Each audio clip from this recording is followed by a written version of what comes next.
زان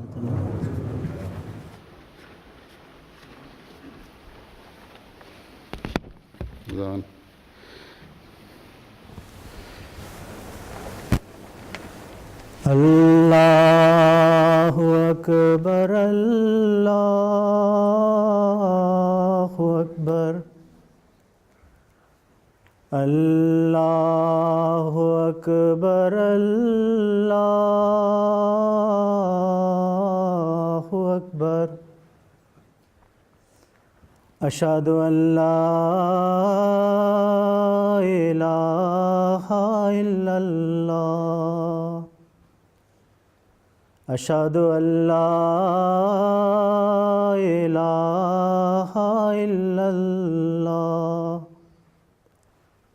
اشہد ان محمد رسول اللہ اشہد ان محمد رسول اللہ حی علی الصلاۃ حی علی الصلاۃ حی علی الفلاح حی علی الفلاح اللہ اکبر اللہ اکبر لا الہ الا اللہ.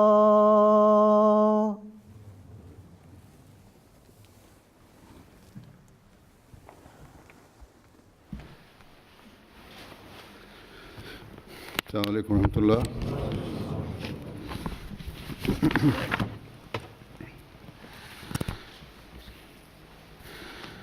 اشہد ان لا الہ الا اللہ وحدہ لا شریک لہ واشہد ان محمدا عبدہ ورسولہ. اما بعد فاعوذ باللہ من الشیطان الرجیم. بسم اللہ الرحمن الرحیم. الحمد للہ رب العالمین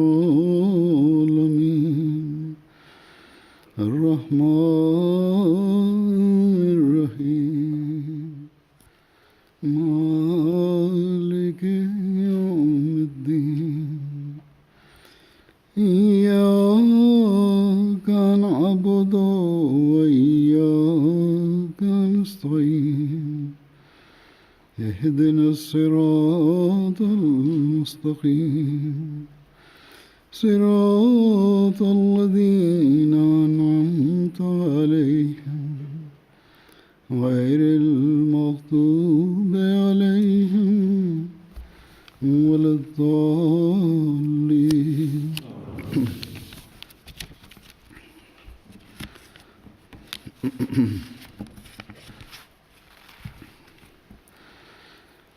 تقریباً 11 سال پہلے میں یہاں آیا تھا. وقت گزرنے کا پتہ نہیں چلتا. کئی بچے تھے، آج جوان ہو گئے ہوں گے. کئی ایسے ہوں گے جو بچوں کے ماں باپ بن چکے ہوں گے.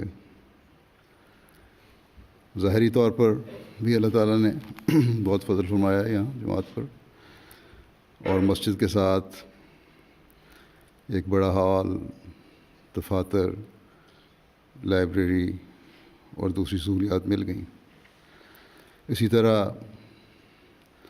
مسجد کے سامنے جو مکان لیا تھا اس میں بھی بڑی وسعت پیدا ہو گئی، اور مشنری کی رہائش گاہ، گیسٹ ہاؤس اور ایک بڑا ہال میسر آ گیا.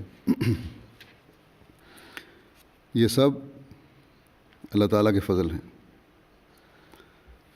اگر آپ کے گھروں کی آبادیاں بڑی ہیں، اگر آپ کے مال بڑھے ہیں،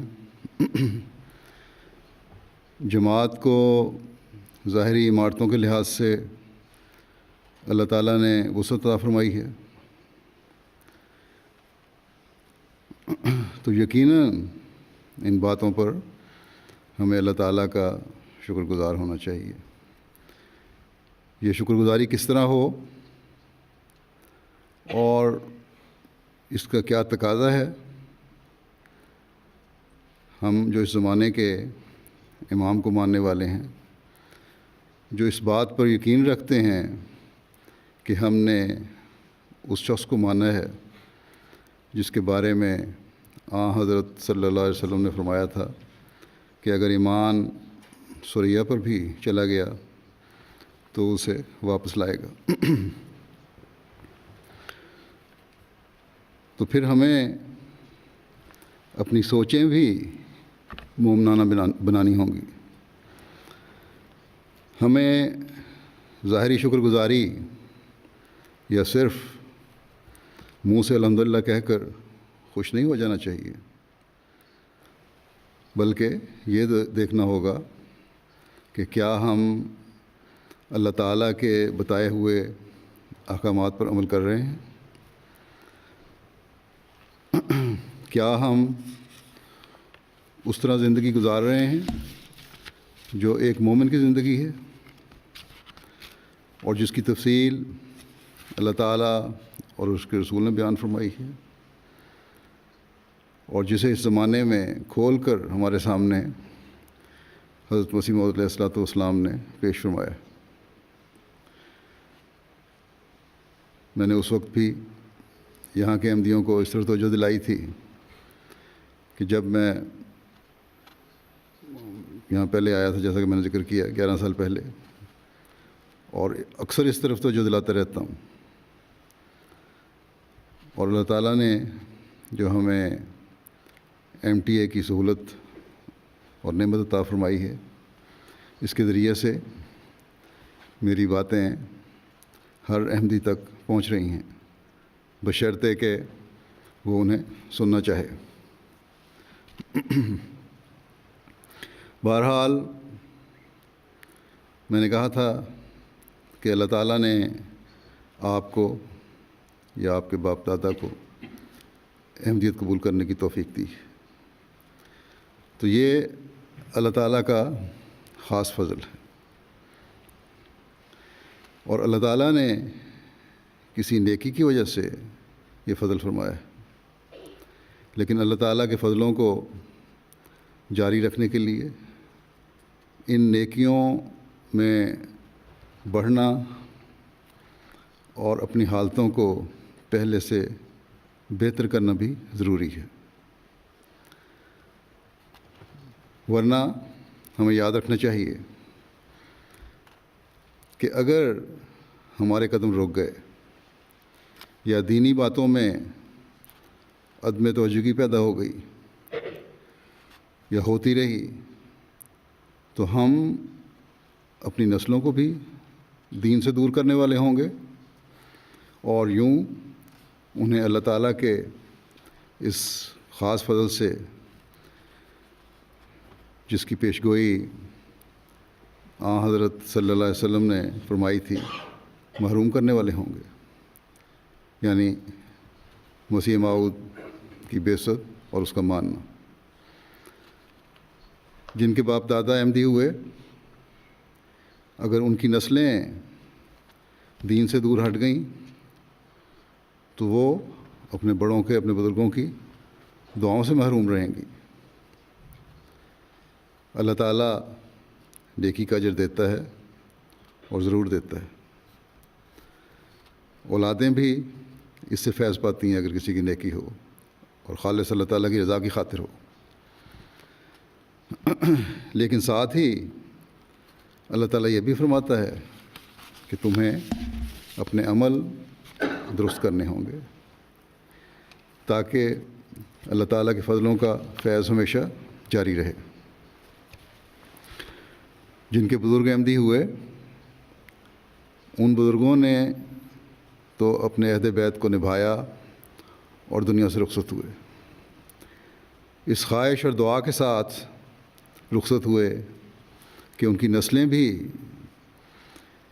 یہ عہد نبھانے والی ہوں۔ بس اس وقت آپ میں سے بہت سے ایسے ہیں جن کو یہ سوچنے کی ضرورت ہے کہ کیا ہم اس عہد کو نبھانے والے ہیں جس کی تلقین ہمارے بزرگوں نے ہمیں کی تھی، یا جس راستے پر ہمارے بزرگ ہمیں ڈالنا چاہتے تھے۔ یہ جائزے لینے کی ضرورت ہے کہ کیا حقیقت میں ہم اپنا عہد بیعت نبھا رہے ہیں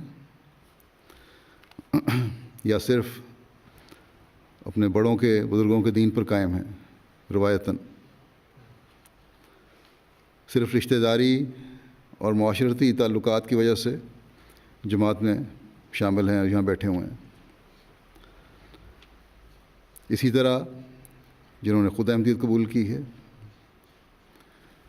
وہ یہ جائزے لیں کہ کیا ہم نے اپنے ایمان میں بڑھنے اور اپنے عملوں کو بہتر بنانے کی کوشش کی ہے یا کر رہے ہیں، یا وہ ایک وقتی جذبہ تھا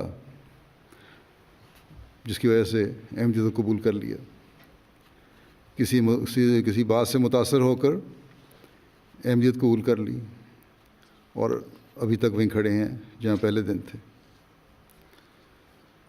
فائدہ تو ہمیں تبھی ہوگا جب ہمارا قدم، بلکہ ہر قدم ترقی کی طرف بڑھ رہا ہوگا۔ جو ترقی یافتہ ملکوں میں ہجرت کر کے آئے ہیں، ان ممالک میں، انہیں مسلسل یہ دیکھنے کی ضرورت ہے کہ کہیں بہتر حالات نے انہیں دین سے دور تو نہیں کر دیا، یورپ کی ترقی سے متاثر ہو کر دین کو بھول تو نہیں گئے۔ اللہ تعالیٰ کے فضل سے یہاں کوسوو، مشرقی یورپ سے آئے ہوئے بھی بہت سے لوگ ہیں جنہوں نے احمدیت قبول کی ہے۔ حضرت صلی اللہ علیہ وسلم کے غلام صادق کو ماننا ہے۔ انہیں بھی یاد رکھنا چاہیے کہ ان پر اللہ تعالیٰ نے بڑا فضل فرمایا ہے۔ غرض کہ یہاں مختلف قسم کے لوگ ہیں، ہر طبقے اور ہر قسم کے لوگوں کو جو احمدیت میں شامل ہوئے، چاہے پیدائشی ہیں، چاہے بعد میں بیعت کر کے آنے والے ہیں، چاہے ہجرت کر کے آنے والے ہیں، یا یہاں کے رہنے والے ہیں، سب کو ان باتوں میں غور کرنا ہوگا کہ اب انہیں اسلام کی حقیقی تعلیم پر عمل کرنے کی کوشش کرنی چاہیے تاکہ حضرت محمد رسول اللہ صلی اللہ علیہ وسلم کے غلام صادق کی بیعت میں آنے کا حق ادا کر سکیں۔ بس جیسا کہ میں نے پہلے کہا، پیدائشی احمدی ہوں، پرانے احمدی ہوں یا نئے آنے والے احمدی ہوں، ہر احمدی عورت اور مرد کو یہ جائزے لینے کی ضرورت ہے کہ کیا وہ بیعت کا حق ادا کر رہے ہیں یا حق ادا کرنے کی کوشش کر رہے ہیں، کیا ہم پر جو ذمہ داریاں حضرت مسیح علیہ الصلوۃ والسلام نے ڈالی ہیں انہیں ادا کرنے کی کوشش کر رہے ہیں، کیا اپنی حالتوں کو حضرت مسیح موعود علیہ السلام کی تعلیم کے مطابق ڈھالنے کی کوشش کر رہے ہیں، کیا ہم اپنے بچوں کی اس رنگ میں تربیت کرنے کی کوشش کر رہے ہیں کہ ان میں دین کو دنیا پر مقدم کرنے کا شعور ابتدا سے ہی پیدا ہو جائے، کیا ہمارے اپنے عمل اسلامی تعلیم کے مطابق ہمارے بچوں کے لیے نمونہ ہیں، کیا ہماری نمازیں، ہماری عبادتیں اور ہمارا ہر عمل اللہ تعالیٰ اور اس کے رسول کی بتائی ہوئی تعلیم کے مطابق ہے۔ یہ باتیں ہر ایک اپنے جائزے لے کر خود بہتر طور پر جان سکتا ہے۔ ان باتوں کی گہرائی جاننے اور اپنے جائزوں کے بہتر معیار مقرر کرنے کے لیے ہماری حضرت مسیح موعود علیہ الصلوۃ والسلام نے رہنمائی فرمائی ہوئی ہے۔ اس وقت میں ان میں سے چند باتیں پیش کروں گا جو حضرت مسیح موعود علیہ الصلوۃ والسلام ہم سے چاہتے ہیں۔ ایک مجلس میں اپنی جماعت کو نصیحت کرتے ہوئے بڑے درد سے حضرت مسیح موعود علیہ السلام نے فرمایا کہ ہماری جماعت کے لیے ضروری ہے کہ اس پر آشوب زمانے میں جب کہ ہر طرف ضلالت، غفلت اور گمراہی کی ہوا چل رہی ہے، تقوی اختیار کریں۔ دنیا کا یہ حال ہے کہ اللہ تعالیٰ کے احکام کی عظمت نہیں ہے، حقوق اور وصایا کی پرواہ نہیں ہے، نہ اپنے ذمہ حق ادا کرتے ہیں، نہ جو وصایا ہیں، وصیتیں ہیں، ان کو پورا کرنے والے ہیں۔ دنیا اور اس کے کاموں میں حد سے زیادہ انہماک ہے۔ ذرا سا نقصان دنیا کا ہوتا دیکھ کر دین کے حصے کو ترک کر دیتے ہیں۔ اس وقت دین مقدم کے بجائے دنیا مقدم ہو جاتی ہے۔ دنیا کو نقصان کو بچانے کی کوشش کرتے ہیں، چاہے دین بے شک چلا جائے۔ اب فرماتے ہیں اور اللہ تعالیٰ کے حقوق ضائع کر دیتے ہیں۔ ذرا سا نقصان دنیا کا ہوتا دیکھ کر دین کے حصے کو ترک کر دیتے ہیں اور اللہ تعالیٰ کے حقوق ضائع کر دیتے ہیں، جیسے کہ یہ سب باتیں آگے آپ بیان فرماتے ہیں مقدمہ بازیوں میں اور شرکاء کے ساتھ تقسیم میں حصے میں دیکھی جاتی ہیں، رشتہ داروں میں آپس میں تقسیم ہو رہی ہو جائیدادوں کی، یا مسائل پیدا ہو رہے ہوں، وہاں دیکھی جاتی ہیں باتیں، اور آج بھی یہ روزمرہ کی باتیں ہیں۔ پھر فرمایا کہ لالچ کی نیت سے ایک دوسرے سے پیش آتے ہیں، نفسانی جذبات کے مقابلے میں بہت کمزور واقع ہوئے ہیں۔ اس وقت تک کہ خدا نے ان کو کمزور کر رکھا ہے، گناہ کی جرات نہیں کرتے، مگر جب ذرا کمزوری رفع ہوئی اور گناہ کا موقع ملا تو جھٹ اس کے مرتکب ہوتے ہیں۔ اگر گناہوں سے بچے ہوئے ہیں تو اس لیے نہیں کہ نیکی غالب ہے، اس لیے کہ جرات نہیں ہے، خوف ہے بعض چیزوں کا۔ اگر جب وہ خوف دور ہو جاتا ہے تو پھر گناہ کرنے لگ جاتے ہیں۔ فرمایا آج اس زمانے میں ہر جگہ تلاش کر لو تو یہی پتہ ملے گا کہ گویا سچا تقوی اٹھ گیا ہوا ہے اور سچا ایمان بالکل نہیں رہا ہے۔ لیکن چونکہ خدا تعالیٰ کو منظور ہے کہ ان کے سچے تقوی اور ایمان کا تخم ہرگز ضائع نہ کرے، جو بیج جن لوگوں میں سچے تقوی اور ایمان کا ہے اس کو ضائع نہ کرے، یہ اللہ تعالیٰ یہی چاہتا ہے۔ جب دیکھتا ہے، فرمایا کہ جب اللہ تعالیٰ دیکھتا ہے کہ اب فصل بالکل تباہ ہونے پر آتی ہے تو اور فصل پیدا کر دیتا ہے۔ وہی تازہ بتازہ قرآن موجود ہے، جیسا کہ خدا تعالیٰ نے کہا تھا کہ انا نحن نزلنا الذکر و انا لہو لحافظون۔ بہت سا حصہ حدیث کا موجود ہے اور برکات بھی ہیں، مگر دلوں میں ایمان اور عملی حالت بالکل نہیں ہے۔ یہ نقشہ مسلمانوں کا کھینچا گیا اس زمانے میں بھی اور آج بھی یہی حالت ہے۔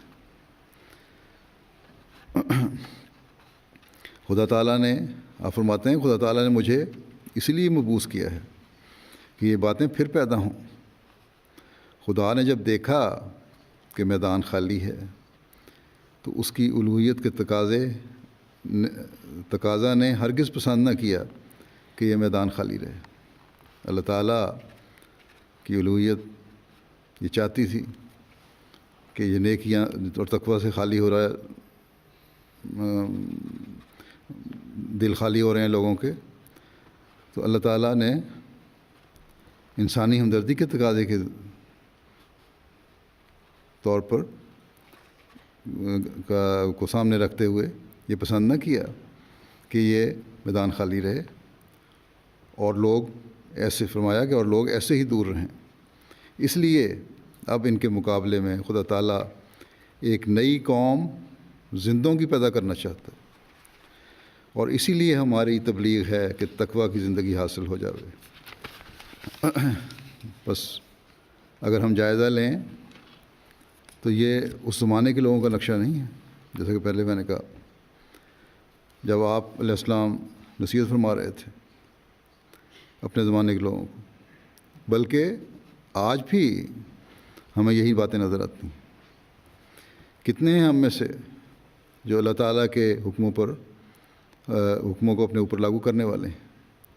دوسروں کو تو چھوڑیں، ہم جو آپ کی بیعت میں شامل ہونے کا دعویٰ کرتے ہیں، ہم میں سے کتنے ہیں؟ یہ جائزہ لینے کی ضرورت ہے۔ اللہ تعالیٰ فرماتا ہے کہ میں نے جنوں اور انسانوں کو عبادت کے لیے پیدا کیا۔ کیا ہم اپنے دنیاوی کاموں کو اپنی عبادت پر قربان کرتے ہیں یا اس کے الٹ ہے؟ یا ہماری عبادتیں ہمارے دنیاوی کاموں پر قربان ہو رہی ہیں؟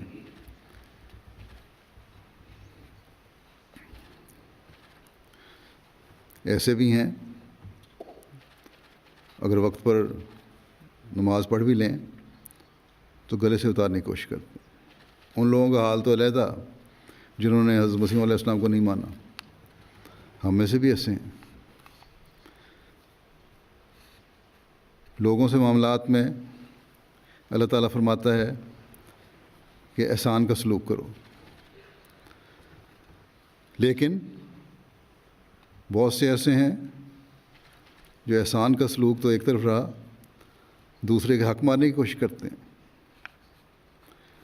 پھر ایسے بھی ہیں جو دنیا کا نقصان تو برداشت نہیں کرتے، لیکن دین کا نقصان ہو رہا ہو تو برداشت کر لیتے ہیں۔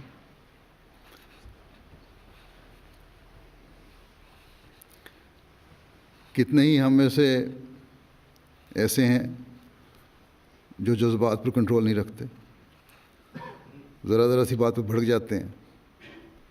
اگر غیر یہ کریں تو ہم کہہ سکتے ہیں کہ جاہل ہیں یہ لوگ، لیکن اگر ہم میں سے کوئی ایسا کرے تو بہرحال یہ قابل افسوس بات ہے۔ بس ہر کوئی خود ان باتوں میں اپنا جائزہ لے سکتا ہے، اور حضرت مسیح علیہ السلام کے یہ الفاظ ہمیں ہمیشہ سامنے رکھنے چاہیے کہ اللہ تعالیٰ ایک نئی قوم زندوں کی پیدا کرنا چاہتا ہے۔ بس ہم نے ان زندوں میں شامل ہونے کے لیے بیعت کی ہے، اس لیے اس کا حق ادا کرنے کے لیے آپ کی باتوں پر ہمیں توجہ دینی ہوگی تاکہ زندوں کی قوم میں شامل ہو سکیں۔ پھر اس بات کی طرف توجہ دلاتے ہوئے کہ ہدایت مجاہدہ اور تقویٰ پر منحصر ہے۔ جب تک تقویٰ پیدا نہ ہو، جب تک انسان کوشش نہ کرے، جب تک اپنے آپ کو تکلیف میں ڈال کر دین کی خاطر ہر قربانی کے لیے تیار نہ ہو، اس وقت تک حقیقی ہدایت نہیں پا سکتا۔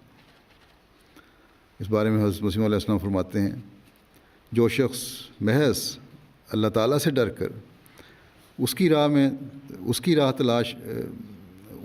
راہ کی تلاش میں کوشش کرتا ہے اور اس امر کی گرہ کشائی کے لیے دعا کرتا ہے کہ تو کرتا ہے تو اللہ تعالیٰ اپنے قانون والذین جاہدوا فینا لنہدینہم سبلنا، یعنی جو لوگ ہم میں سے ہو کر کوشش کرتے ہیں ہم اپنی راہیں ان کو دکھاتے ہیں کہ موافق خود ہاتھ پکڑ کر راہ دکھا دیتا ہے۔ اللہ تعالیٰ کی راہ تلاش کرنے کے لیے یہ کوشش ان کی ہوتی ہے، اور پھر دعائیں بھی ہوتی ہیں کہ ان کی برائیاں دور، اللہ تعالیٰ ان سے ملے۔ اور اس کے لیے جیسا قرآن شریف میں اللہ تعالیٰ نے فرمایا ہے، یہ آیت جو میں نے پڑھی کہ اگر اللہ تعالیٰ کی راہ میں کوشش کرو گے تو اللہ تعالیٰ پھر اپنے راستے دکھاتا ہے۔ آپ فرماتے ہیں اس آیت کے موافق خود ہاتھ پکڑ کر راہ دکھا دیتا ہے اور اسے اطمینان قلب عطا کرتا ہے، اور اگر خود دل ظلمت کدا اور دعا زبان سے بوجھل ہو اور اعتقاد و شرک اور بدعت سے ملوث ہو تو وہ دعا ہی کیا ہے؟ کہ اگر دل خود ہی اندھیرے اور تاریکی میں ڈوبا ہوا ہے، زبان سے ظاہری دعا تو ہے لیکن بڑی مشکل سے الفاظ نکل رہے ہیں دعا کے، جہاں تک اعتقاد کا سوال ہے، ظاہراً تو یہی اعتقاد ہے کہ ہم مسلمان ہیں، الحمدللہ ایمان رکھتے ہیں، الحمدللہ اللہ تعالیٰ کو کے مقابلے میں کسی کو شریک نہیں ٹھہراتے، اعتقادی لحاظ سے سب ٹھیک ہے، لیکن عملاً کیا ہے؟ شرک میں بھی مبتلا ہیں، بدعات میں بھی مبتلا ہیں، دین کے بارے میں نئی نئی باتیں ایجاد کر لی ہیں، تو پھر ایسی حالت ہو تو دعا نہیں ہو سکتی۔ فرمایا کہ اور وہ طلب ہی کیا ہے جس پر نتائج حسنہ مترتب نہ ہوں۔ ایسی جب طلب ہوتی ہے تو پھر اس پہ اچھے نتائج نہیں نکلتے اس کے، اس لیے ایسی حالت اگر ہوگی تو وہ طلب نہیں رہے گی، وہ دل سے نکلی دعا نہیں رہے گی، وہ اللہ تعالیٰ کی رضا کو حاصل کرنے کے لیے اور اس کے حکم پر چلنے کے لیے کوشش اور دعا نہیں ہوگی، کیونکہ اس کے اچھے نتائج نہیں نکل رہے۔ بس یہ ایک بڑا واضح بات ہے کہ اگر اچھے نتائج نہیں نکل رہے تو ہمیں سمجھنا چاہیے کہ ہمارے اندر ہی کوئی کمزوری ہے، ہماری دعاؤں میں کمی ہے، ہمیں دعاؤں کے طریقے اور اسلوب نہیں آتے، ہم اللہ تعالیٰ کے حکموں پر چلنے والے نہیں ہیں۔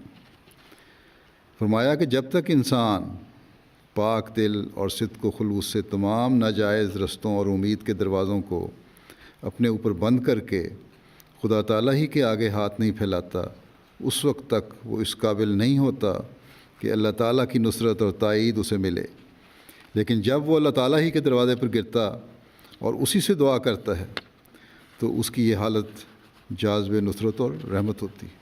پھر جب ایسی حالت ہو جائے، بے نفس ہو کر انسان، بے غرض ہو کر انسان اللہ تعالیٰ کے دروازے پر گرے، اس کے در پر گرے، اس سے دعا کرے، تو پھر ایسی حالت ہوتی ہے جو اللہ تعالیٰ کی مدد اور تائید اور نصرت کو جذب کرتی ہے، اس کو حاصل کرتی ہے اور باعث رحمت ہوتی ہے۔ اللہ تعالیٰ کے فضلوں کو حاصل کرنے والا ہوتا ہے انسان۔ فرمایا خدا تعالیٰ آسمان سے انسان کے دل کے کونوں میں جھانکتا ہے، یہ نہ سمجھو کہ اللہ تعالیٰ غافل ہے۔ اللہ تعالیٰ آسمان پہ بیٹھا انسان کے دل کے کونوں تک سے واقف ہے، اگر کسی کونے میں بھی کسی قسم کی ظلمت یا شرک و بدعت کا کوئی حصہ ہوتا ہے تو اس کی دعاؤں اور عبادتوں کو اس کے منہ پر الٹا مارتا ہے۔ بس دل کو ہر لحاظ سے پاک کرنے کی کوشش کرنی چاہیے، کہیں بھی دل کے اندر اندھیرا نہ ہو، کہیں بھی کسی قسم کے شرک کا پہلو نہ ہو، کہیں بھی کسی قسم کی بدعت کا خیال دل میں پیدا نہ ہو۔ اگر ایسا ہو تو پھر عبادتیں نہیں رہتی، اللہ تعالیٰ ان کو قبول نہیں کرتا۔ فرمایا اس کے منہ پر الٹا مارتا ہے، اور اگر دیکھتا ہے کہ اس کا دل ہر قسم کی نفسانی اغراض اور ظلمت سے پاک اور صاف ہے تو اس کے واسطے رحمت کے دروازے کھولتا ہے اور اسے اپنے سائے میں لے کر اس کی پرورش کا خود ذمہ لیتا ہے، اور جب دل پاک ہو جاتا ہے، اللہ تعالیٰ کی رضا کی خاطر انسان سب کچھ کر رہا ہو، تو پھر اللہ تعالیٰ اس کی ہر قسم کی پرورش، اس کی ضروریات کا خود ذمہ دار ہو جاتا ہے۔ بس ایک حقیقی احمدی کو اپنے دل کو ہر قسم کے شرک اور بدعات سے پاک کرنا ہوگا۔ وہ لوگ جو کہتے ہیں کہ ہم نے بہت دعائیں کیں، بہت لمبی لمبی دعائیں کیں، بڑی دعائیں کیں اور قبول نہیں ہوئیں، اپنے دلوں کو ٹٹولیں، جائزے لیں کہ کہیں کوئی مخفی شرک تو نہیں، کسی قسم کی بدعات میں تو ملوث نہیں، یا اور ایسی باتیں تو نہیں ہو رہی جس سے اللہ تعالیٰ نے منع فرمایا ہے۔ پھر ایک جگہ یہ وضاحت فرماتے ہوئے کہ تقویٰ کا قیام ہی اس جماعت کے قائم کرنے کا مقصد ہے، سیدنا حضرت اقدس مسیح موعود علیہ السلام فرماتے ہیں کہ اس سلسلے سے خدا نے یہی چاہا ہے اور اس نے مجھ پر ظاہر کیا ہے کہ تقویٰ کم ہو گیا ہے۔ یہ سلسلہ قائم کرنے کا مقصد ہی تقویٰ کا قیام ہے، یہ بات ذہن میں رکھنی چاہیے ہر ایک کو۔ فرمایا بعض تو کھلے طور پر بے حیائیوں میں گرفتار ہیں اور فسق و فجور کی زندگی بسر کرتے ہیں، اور بعض ایسے ہیں جو ایک قسم کی ناپاکی کی ملونی اپنے اعمال کے ساتھ رکھتے ہیں، مگر انہیں نہیں معلوم کہ اگر اچھے کھانے میں تھوڑا سا زہر پڑ جاوے تو وہ سارا زہریلا ہو جاتا ہے۔ ہم میں سے بہت سے ہیں نیکیاں کرتے ہیں، لیکن بعض ایسی برائیاں میں ملوث ہیں جو ہماری نیکیوں کھا رہی ہیں۔ فرمایا کہ اچھا کھانا ہو، اچھی چیز ہو، معمولی سا زہر بھی اسے زہریلا کر دیتا۔ اور فرمایا کہ اور بعض ایسے ہیں جو چھوٹے چھوٹے گناہ، ریاکاری وغیرہ جن کی شاخیں باریک ہوتی ہیں، ان میں مبتلا ہو جاتے ہیں۔ اب اللہ تعالیٰ نے ارادہ کیا ہے کہ وہ دنیا کو تقویٰ اور طہارت کی زندگی کا نمونہ دکھائے، اسی غرض کے لیے اس نے سلسلہ قائم کیا ہے۔ وہ تطہیر چاہتا ہے اور ایک پاک جماعت بنانا اس کا منشا ہے۔ فرمایا کہ نمونہ دکھانا ہے تقویٰ اور طہارت کا۔ اب ہمیں اپنے جائزے لینے کی ضرورت ہے کہ کیا ہماری اپنی حالتیں ایسی ہیں کہ ہم اب خود تقویٰ اور طہارت کا نمونہ بن سکیں اور دوسرے ہم سے سبق سیکھیں۔ بس یہ جائزے خود ہم اپنی حالتوں سے لے سکتے ہیں۔ پھر اس بات کو بیان کرتے ہوئے کہ آپ اپنی جماعت کو کس طرح دیکھنا چاہتے ہیں، آپ فرماتے ہیں کہ اس سلسلے کو اللہ تعالیٰ نے خود اپنے ہاتھ سے قائم کیا ہے، اور اس پر بھی ہم دیکھتے ہیں کہ بہت سے لوگ آتے ہیں اور وہ صاحب اغراض ہوتے ہیں۔ اللہ تعالیٰ نے تو اپنے ہاتھ سے اس لیے قائم کیا کہ تقویٰ پر چلنے والوں کی جماعت قائم کرے، اپنی ہی نفسوں کی اصلاح کرنے والوں کی جماعت قائم کرے۔ لیکن فرمایا کہ اس کے باوجود ایسے لوگ بھی آ جاتے ہیں ہمارے پاس جو ان کی اپنی غرض ہوتی ہے، نیکی اور تقویٰ کا حصول ان کی غرض نہیں ہوتی، بلکہ ان کے کچھ خود ذاتی مفاد ہوتے ہیں جس کی وجہ سے وہ آ جاتے ہیں۔ فرمایا کہ اگر اغراض پورے ہو گئے تو خیر، ورنہ کدھر کا دین اور کدھر کا ایمان، پھر چھوڑ کے چلے گئے، پھر ایمان کوئی نہیں رہا۔ لیکن اگر اس کے مقابلے میں فرمایا کہ صحابہ کی زندگی میں نظر کی جائے تو ان میں ایک بھی ایسا واقعہ نظر نہیں آتا، انہوں نے کبھی ایسا نہیں کیا۔ ہماری بیعت تو بیعت توبہ ہی ہے، بیعت جو حضرت مسیح علیہ السلام سے ہم نے کرتے ہیں وہ تو توبہ کی بیعت ہی ہے کہ اپنے گناہوں سے توبہ کرتے ہیں اور آئندہ نیکیوں پر قائم رہنے کی اللہ تعالیٰ سے دعا مانگتے ہیں۔ لیکن فرمایا کہ ان لوگوں کی بیعت، یعنی صحابہ کی بیعت تو سر کٹانے کی بیعت تھی، انہوں نے جو بیعت کی وہ تو سر کٹوانے کی بیعت تھی۔ اس زمانے میں تو تلوار کا جہاد تھا اور اس کے لیے ہر وقت ہر اختیار تھا۔ ایک طرف بیعت کرتے تھے اور دوسری طرف اپنے سارے مال و متاع، عزت و آبرو اور جان و مال سے دستکش ہو جاتے تھے، سب کچھ چھوڑ دیتے تھے، گویا کسی چیز کے بھی مالک نہیں ہیں، اور اسی طرح پر ان کی کل امیدیں دنیا سے منقطع ہو جاتی تھیں۔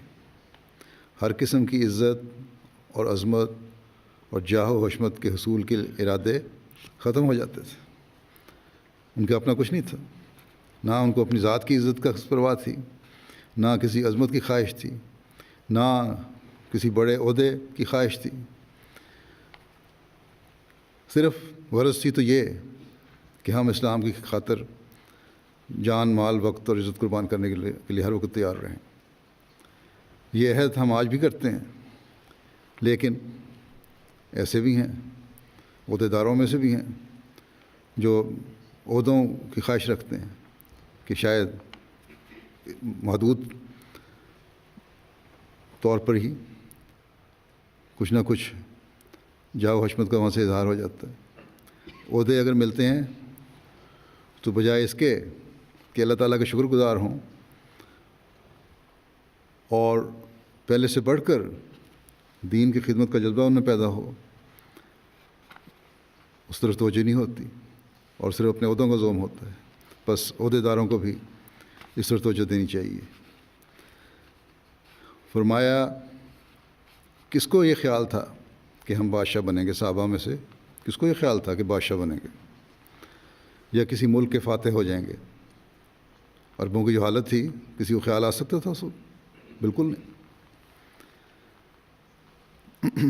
یہ باتیں ان کے وہم و گمان میں بھی نہ تھیں، بلکہ وہ تو ہر قسم کی امیدوں سے الگ ہو جاتے تھے اور ہر وقت خدا تعالیٰ کی راہ میں ہر دکھ اور مصیبت کو لذت کے ساتھ برداشت کرنے کو تیار ہو جاتے تھے۔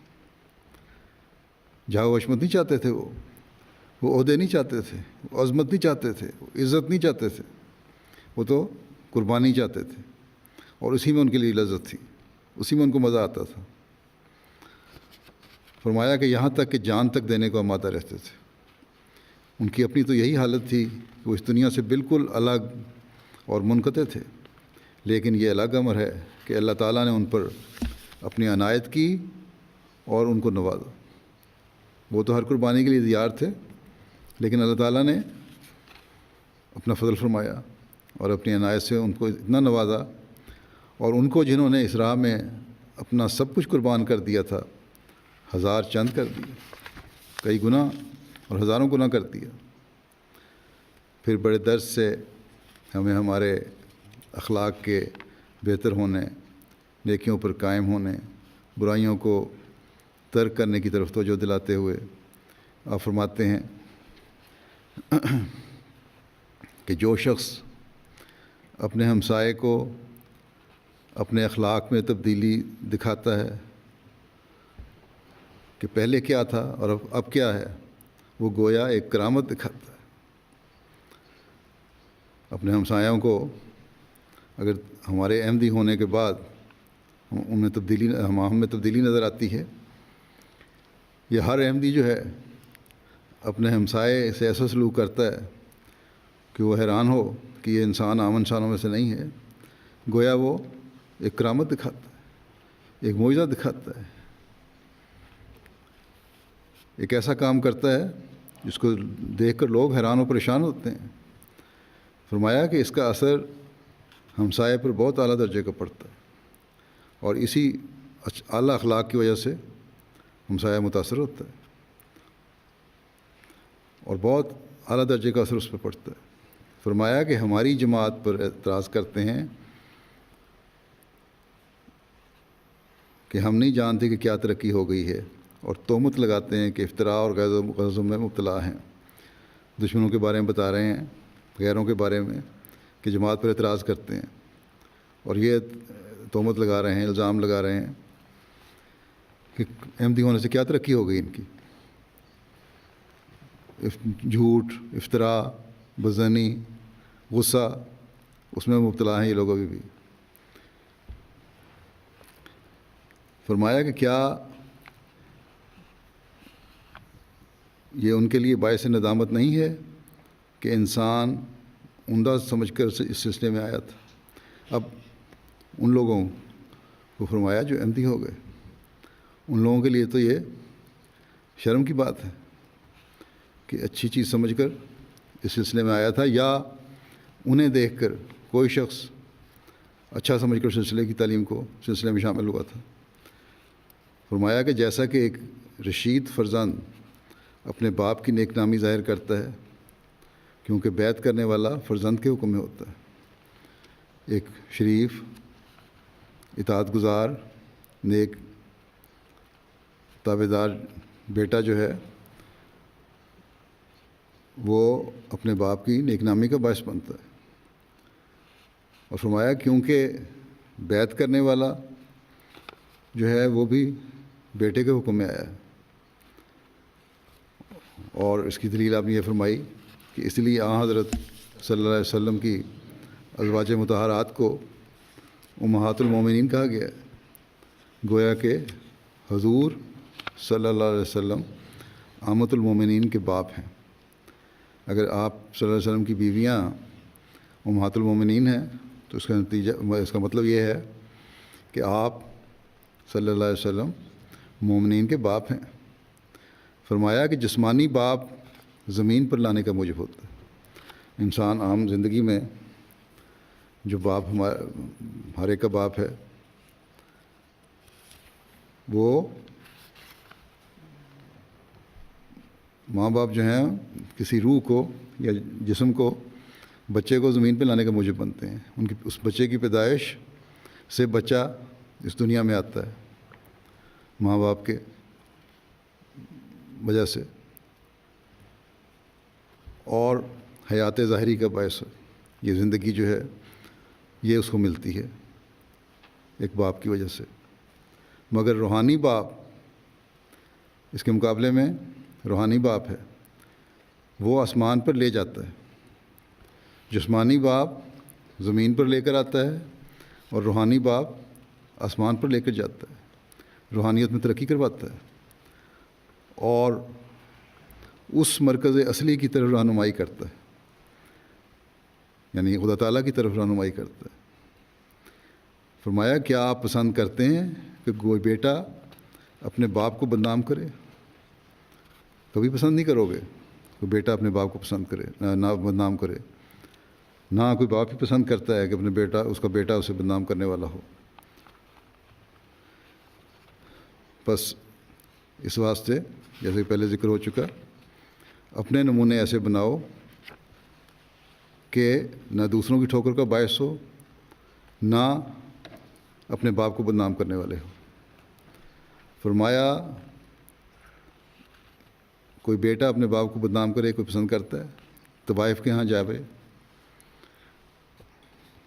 تو وائفوں کے پاس چلا جائے، یا قمار بازی کرتا پھرے، شراب پیوے، یا اور ایسے افعال کبیحہ کا مرتکب ہو، جوا شراب اس قسم کی حرکتیں کر رہا ہو، کوئی باپ پسند نہیں کرتا۔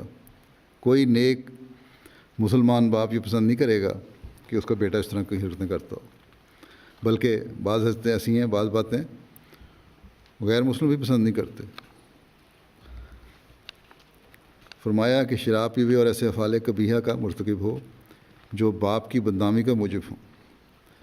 فرمایا کہ میں جانتا ہوں کوئی آدمی ایسا نہیں ہو سکتا جو اس فعل کو پسند کرے، لیکن جب وہ ناخلف بیٹا ایسا کرتا ہے پھر زبان خلق بند نہیں ہو سکتی۔ اگر کوئی بیٹا ایسا کرے تو پھر لوگ اس پہ انگلیاں اٹھائیں گے، اس سے مطلب باتیں کریں گے، اس کے باپ کے متعلق بھی باتیں کریں گے۔ لوگ اس کے باپ کی طرف نسبت کر کے کہیں گے کہ یہ فلاں شخص کا بیٹا ہے، کہ کہیں گے کہ یہ فلاں شخص کا بیٹا فلاں بد کام کرتا ہے، بس وہ ناخلف بیٹا خود ہی باپ کی بدنامی کا موجب ہو جاتا ہے۔ اسی طرح پر جب کوئی شخص ایک سلسلے میں شامل ہوتا ہے اور اس سلسلے کی عظمت اور عزت کا خیال نہیں رکھتا اور اس کے خلاف کرتا ہے تو وہ عند اللہ ماخوذ ہوتا ہے، اللہ تعالیٰ کی پکڑ میں آ جاتا ہے پھر وہ، کیونکہ وہ صرف اپنے آپ ہی کو ہلاکت میں نہیں ڈالتا بلکہ دوسروں کے لیے ایک برا نمونہ ہو کر ان کو سعادت اور ہدایت کی راہ سے محروم رکھتا ہے۔ جو پہلے شروع میں کہا گیا تھا اس کی وضاحت کر دیا۔ بس جہاں تک آپ لوگوں کی طاقت ہے، فرمایا جہاں تک آپ لوگوں کی طاقت ہے خدا تعالیٰ سے مدد مانگو اور اپنی پوری طاقت اور ہمت سے اپنی کمزوریوں کو دور کرنے کی کوشش کرو۔ جہاں عاجز آ جاؤ وہاں صدق اور یقین سے ہاتھ اٹھاؤ، کیونکہ خشوع اور خضوع سے اٹھائے ہوئے ہاتھ جو صدق اور یقین کی تحریک سے اٹھتے ہیں خالی واپس نہیں ہوتے۔ کوشش کرو، اپنی کوششیں کامیاب نہ ہوں، سمجھو یہ نہ سمجھو کہ بس اب کچھ نہیں ہو سکتا۔ دعائیں کرو اور دعائیں کرو اور اتنی دعائیں کرو کہ جن کی انتہا نہ ہو، لیکن صدق سے اٹھے ہوئے ہاتھ ہوں۔ اللہ تعالیٰ کے حضور دعائیں کرو تو سچائی سے اپنے دل کو ٹٹولتے ہوئے دیکھو کہ جو میں کہہ رہا ہوں وہ سچ ہے، یہی میں چاہتا ہوں، یہی میں اللہ تعالیٰ سے مانگ رہا ہوں۔ کیونکہ اگر اس طرح ہوگا سچائی کی تحریک دل میں پیدا ہوگی اور اس کے نتیجے میں پھر ہاتھ اٹھیں گے، اس کے نتیجے میں اللہ تعالیٰ کے حضور انسان جھکے گا، تو پھر ایسے ہاتھ پھر خالی واپس نہیں آتے، اللہ تعالیٰ ضرور نوازتا ہے۔ فرمایا ہم تجربے سے کہتے ہیں کہ ہماری ہزارہ دعائیں قبول ہوئی ہیں اور ہو رہی ہیں۔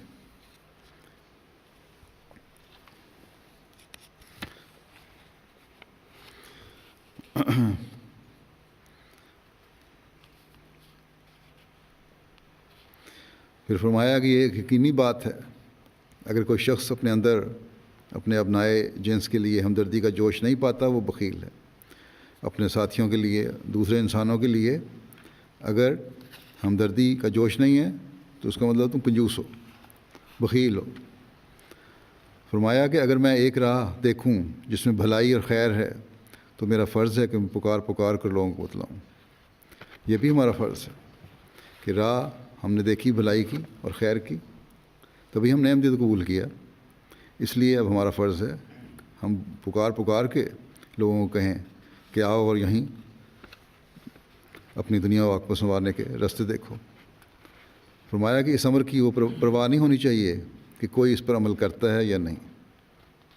ہمارا کام بلانا ہے، ہمارا کام اصلاح کرنا ہے۔ اس لیے نہ دیکھو کہ کوئی عمل کر رہا ہے کہ نہیں، قبول کرتا ہے کہ نہیں۔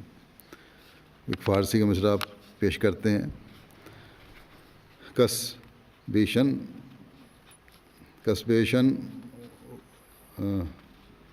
بیشن ود یا نشنوت من گفتگوئے میں کنم، کہ کوئی سنے یا نہ سنے میں تو کہتا ہی رہوں گا یا نصیحت کرتا ہی رہوں گا۔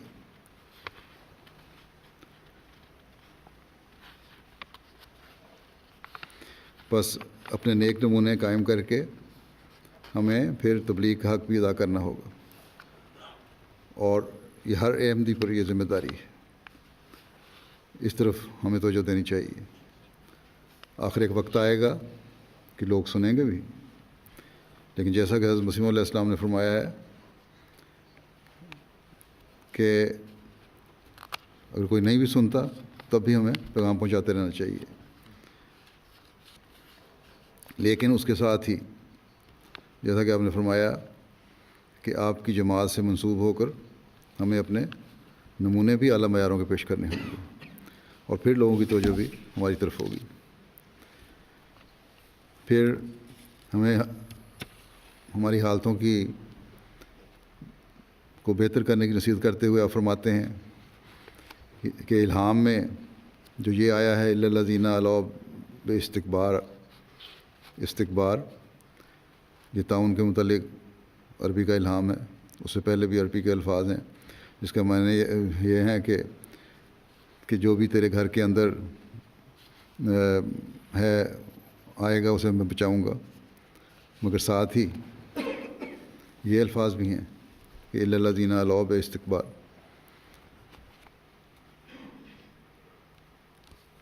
یعنی وہ لوگ جو اپنے آپ کو اونچا سمجھتے ہیں، اور اس کی آپ نے تشریح یہ فرمائی کہ پورے طور پر اطاعت نہیں کرتے۔ اب اطاعت کرنے والے تو وہی ہوں گے جنہوں نے مانا ہے آپ کو۔ فرمایا کہ جو پورے طور پہ اطاعت نہیں کرتے وہ بھی اس سے مراد ہے۔ پھر آپ فرماتے ہیں کہ یہ بڑا منظر اور ڈرانے والا ہے یہ بات، جو جہاں اللہ تعالیٰ نے یہ ضمانت دی کہ یہ تیرے گھر میں آئے گا اس کی میں حفاظت کروں گا، وہاں یہ بھی ہے کہ جو تو پورے طور پہ اطاعت نہیں کرتے ان پہ یہ لاگو نہیں ہوگا حکم۔ ان پہ ان کے لیے ان پر یہ واجب نہیں ہو جائے گا کہ ضرور ان کی حفاظت کی جائے، یا اللہ تعالیٰ پر یہ واجب نہیں ہو جائے گا کہ ضرور ان کی حفاظت کرے؟ فرمایا اس لیے ضروری ہے کہ بار بار کشتی نوح کو پڑھو اور قرآن شریف کو پڑھو اور اس کے موافق عمل کرو۔ کسی کو کیا معلوم ہے کہ کیا ہونے والا ہے؟ تم نے اپنی قوم کی طرف سے جو لعنت ملامت لینی تھی لے چکے۔ احمدی ہونے کے بعد بہت سے لوگ دشمنی کرتے ہیں، لیکن اگر اس لعنت کو لے کر خدا تعالیٰ کے ساتھ بھی تمہارا معاملہ صاف نہ ہو اور اس کی رحمت اور فضل کے نیچے نہ آؤ تو پھر کس قدر مصیبت اور مشکل ہے۔ فرمایا کہ اخباروں والے کس قدر شور مچاتے ہیں اور ہماری مخالفت میں ہر پہلو سے زور لگاتے ہیں، اور آج کل تو پھر یہ مخالفت بہت بڑی ہوئی ہے۔ اسی لیے بہت سارے لوگ یورپ میں ہمارے احمدی آتے ہیں پاکستان سے اسی مخالفت کی وجہ سے۔ فرمایا مگر وہ یاد رکھیں کہ خدا تعالیٰ کے کام بابرکت ہوتے ہیں۔ ہاں یہ ضروری ہے کہ اس برکت سے حصہ لینے کے لیے ہم اپنی اصلاح اور تبدیلی کریں، اس لیے تم اپنے ایمانوں اور اعمال کا محاسبہ کرو۔ فرمایا تم اپنے ایمانوں اور اعمال کا محاسبہ کرو کہ کیا ایسی تبدیلی اور صفائی کر لی ہے کہ تمہارا دل خدا تعالیٰ کا عرش ہو جائے اور تم اس کی حفاظت کے سائے میں آ جاؤ۔ بس یہ جائزہ لینے کی ضرورت ہے، نئے احمدی ہیں یا پرانے ہیں۔ حضرت مسیح موعود علیہ الصلوۃ والسلام کو مان کر جب تک ہم اپنی عملی اصلاح نہیں کریں گے ان برکات سے فیض نہیں پا سکتے جو حضرت مسیح موعود علیہ السلام کی بیعت میں آنے سے ملنی ہیں، اور نہ ہی ہم خدا تعالیٰ کی حفاظت کے سائے میں آ سکتے ہیں۔ پھر ایمان کے لیے فرمایا کہ ایمان کے لیے خشوع کی حالت مثل بیج کے ہے، اور پھر لغو باتوں کے چھوڑنے سے ایمان اپنا نرم نرم سبزہ نکالتا ہے۔ عاجزی پیدا کرنا، خشوع پیدا کرنا، یہ ایمان کے بیج کی حالت ہے، اور پھر ایمان اپنا جب یہ پیدا ہو جائے اور لغو باتیں چھوڑ دے انسان، خشوع پیدا ہو جائے اور لغو باتوں کو بھی چھوڑ دو، تو ایمان پھر اپنا جس طرح پودا اگتا ہے نرم نرم سا سبزی باہر نکلنی شروع ہوتی ہے۔ اور پھر فرمایا کہ مال بطور زکوٰۃ دینے سے ایمانی درخت کی ٹہنیاں نکل آتی ہیں۔ پھر جو مالی قربانیاں کرتے ہیں، زکوٰۃ دیتے ہیں، اللہ تعالیٰ کی راہ میں خرچ کرتے ہیں، وہ اس پودے کو بڑھاتی ہیں مزید اور اس کی ٹہنیاں نکلنی شروع ہو جاتی ہیں، جو اس کو اس قدر مضبوط کرتی ہیں، جو اس کو کسی قدر مضبوط کرتی ہیں، کچھ تھوڑا سا مضبوط ہو جاتا ہے درخت۔ پھر فرمایا کہ شہوات نفسانیہ کا مقابلہ کرنے سے ان ٹہنیوں میں خوب مضبوطی اور سختی پیدا ہو جاتی، اور جب انسان کے دل میں شہوات پیدا ہوتی ہیں، گندی خواہشات پیدا ہوتی ہیں، نفس کی خواہشات پیدا ہوتی ہیں، برائیوں کی طرف توجہ پیدا ہوتی ہے، اور ان کا مقابلہ انسان کرتا ہے اور ان کو دبا دیتا ہے، نہ کہ ان کو کرنے لگ جائے۔ جب ایسی حالت ہو، جب ان کو دباتے ہو، تو پھر یہ جو ٹہنیاں نکلی ہوتی ہیں درخت کی، ان میں سختی اور مضبوطی پیدا ہو جاتی ہے اس سے، جب انسان اپنے نفس کو مارتا ہے۔ اور پھر فرمایا کہ اپنے عہد اور ایمانتوں کی تمام شاخوں کی محافظت کرنے سے درخت ایمان کا اپنے مضبوط تنے پر کھڑا ہو جاتا ہے۔ پھر جو اپنے عہد کیے ہیں، جو آپ کے سپرد مانتے ہیں، ان کی اگر حفاظت کرو صحیح طرح، ہر ایک نے عہد کیا ہے کہ میں دین کو دنیا پہ مقدم رکھوں گا۔ خدا احمدیہ میں بھی عہد دہرایا جاتا ہے، انصار اللہ میں بھی عہد دہرایا جاتا ہے، لجنہ میں بھی عہد دہرایا جاتا ہے، جماعت بھی بیعت کے وقت یہ عہد لیتی ہے۔ تو اگر عہد کی حفاظت کرو گے اور اپنی ایمانتیں جو تمہارے سپرد ہیں، ایمانتیں کیا ہیں؟ عہدے دار ہیں، ان کے سپرد عہدوں کی ایمانتیں ہیں۔ عام احمدی ہے، اس کے سپرد امانت ہے کہ وہ احمدیت کا صحیح نمونہ بن کے دکھائے اور کسی کے لیے ٹھوکر کا باعث نہ ہو۔ اگر ایسا ہوگا تو پھر یہ ایمان کا درخت جو ہے مضبوط تنے پر کھڑا ہو جائے گا۔ یہ ساری چیزیں مل کر اس کو مضبوط درخت بنا دیں گی. اور پھر پھل لانے کے وقت فرمایا کہ پھل لانے کے وقت ایک درخت جب بڑا ہو گیا تب اسے پھل لانے کا وقت آ گیا. اور پھل لانے کے وقت ایک اور طاقت کا فیضان اس پر یہ ہوتا ہے، ایک اور طاقت کا فیضان اس پر ہوتا ہے، کیونکہ اس طاقت سے پہلے نہ درخت کو پھل لگ سکتا ہے نہ پھول. پھر جب ایسا مضبوط ہو جائے تو پھر اللہ تعالیٰ کے فضل بھی نازل ہوتے ہیں، اور پھر اللہ تعالیٰ اس درخت پر پھل لگاتا ہے. وہ اللہ تعالیٰ کے فیض سے فیض پاتا ہے.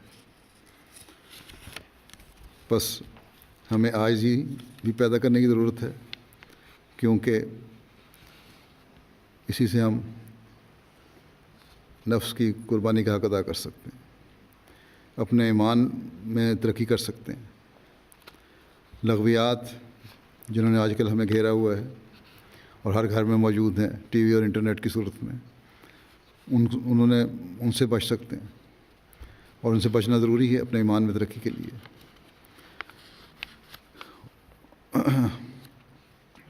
اور تبھی ہم پھل پھول لانے والی شاخیں بن سکتے ہیں اللہ تعالیٰ کے فضل سے،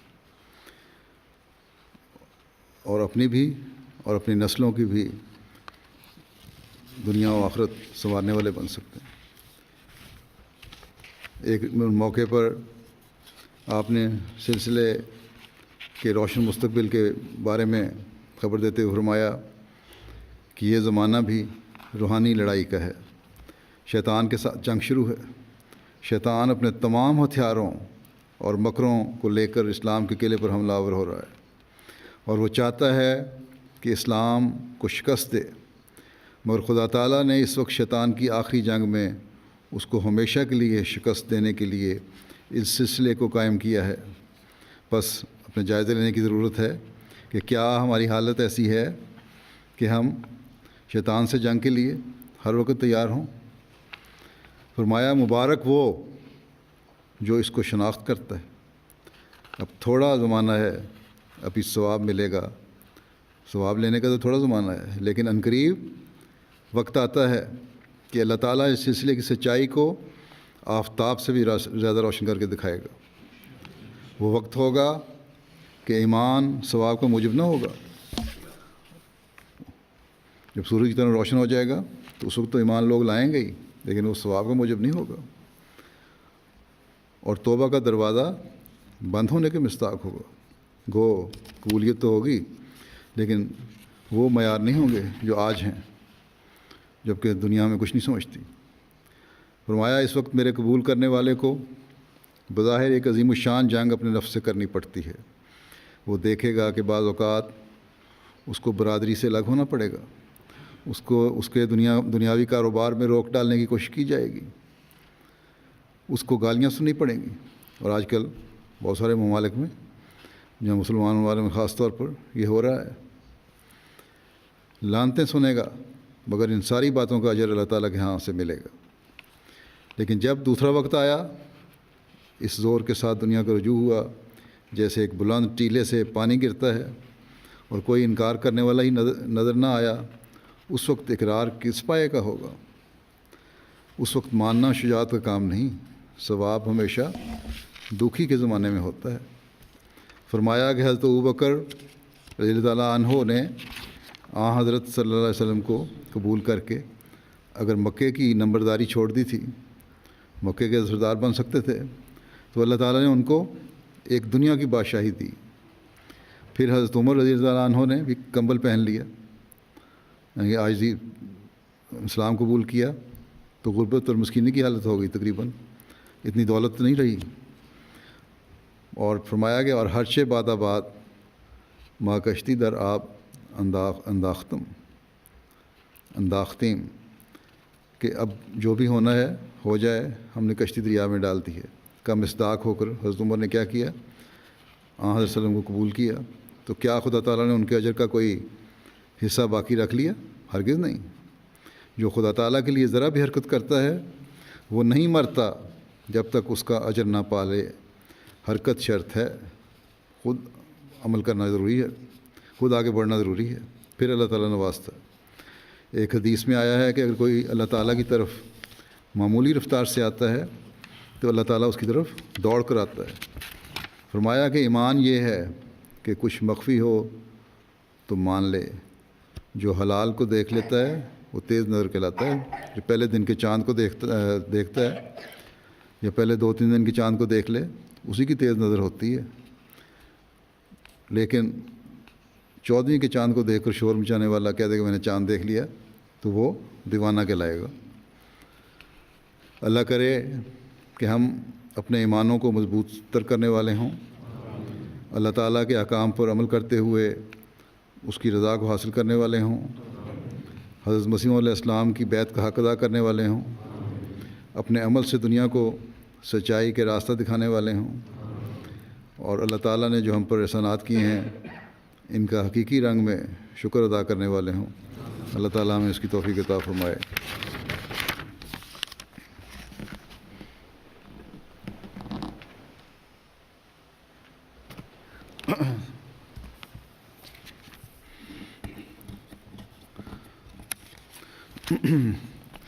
الحمد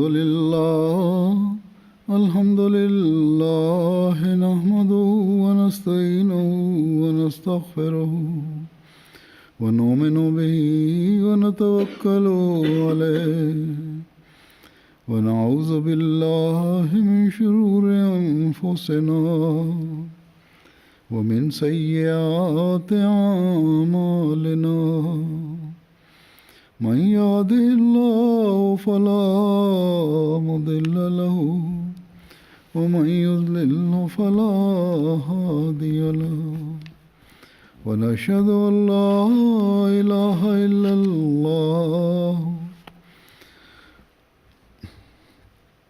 ونشهد أن محمدا عبده ورسوله۔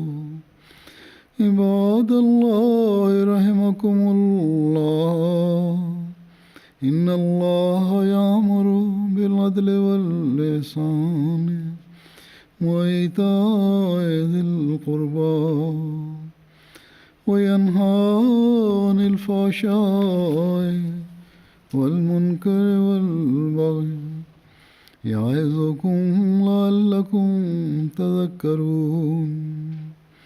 اذكروا الله يذكركم وادعوه يستجب لكم ولذكر الله أكبر۔